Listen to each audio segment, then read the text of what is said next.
Bonjour à toutes et bonjour à tous. Aujourd'hui, je voulais revenir sur certains termes que l'on entend ou que l'on lit sur des chaînes ou sur des blogs concernant le survivalisme. Le premier terme, c'est Bob.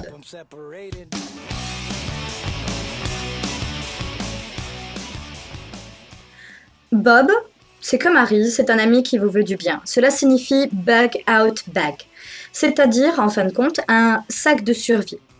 Dans ce sac de survie, que je vous décrirai dans une autre vidéo, il vous faudra un certain matériel pour pouvoir être autonome pendant une période de 24, 48, 72 heures en cas d'événement important. Par exemple, comme je le disais dans ma précédente vidéo, en cas d'évacuation. Le second terme, c'est EDC.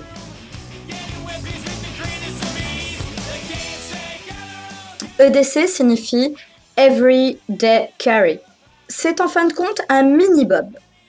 Nous, les femmes, nous avons tout un EDC dans notre sac à main. On a une lime à ongles, du paracétamol ou de l'ibuprofène en cas de mal de tête ou de mal de ventre, un gloss, etc. Bon, le gloss, c'est pas très utile.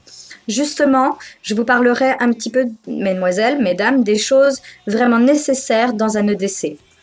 Je vais vous donner un exemple concret. Il y a quelques semaines, j'avais des chaussures ouvertes, du sort de sandales, et je me suis fait mal dans les escaliers en remontant de mon garage et je me suis ouvert le pouce de pied. Ça saillait partout. Bon, et bien dans mon EDC, j'ai des lingettes désinfectantes. Alors j'ai désinfecté ma plaie, j'ai mis un pansement, ce qui m'a permis ensuite de pouvoir me donner des soins à la maison plus important sur mon pied, mais ce qui m'a permis dans un premier temps de guérir ma blessure, enfin de soigner ma blessure. Voilà. Donc le décès, c'est important. Enfin, dans cette vidéo, je voulais également revenir sur le survivalisme au féminin.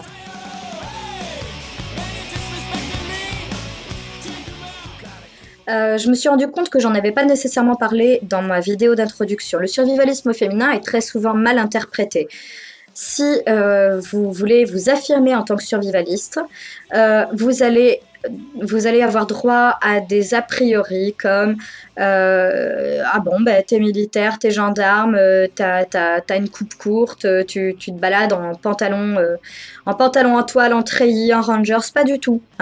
Moi j'ai les cheveux longs, je porte du rouge à lèvres et des talons aiguilles et ça m'empêche pas de me considérer comme une survivaliste. Évidemment, dans mon EDC et dans mon sac de survie, je mets pas mes plus jolies fringues ou mon crayon pour les yeux Lancôme, c'est très clair, parce qu'il y a beaucoup plus important. Cependant, on peut tout à fait être très féminine et se préparer. Voilà, c'est tout ce que je voulais dire dans cette vidéo. Je vous remercie de m'avoir écouté et puis à très vite. Bonne journée.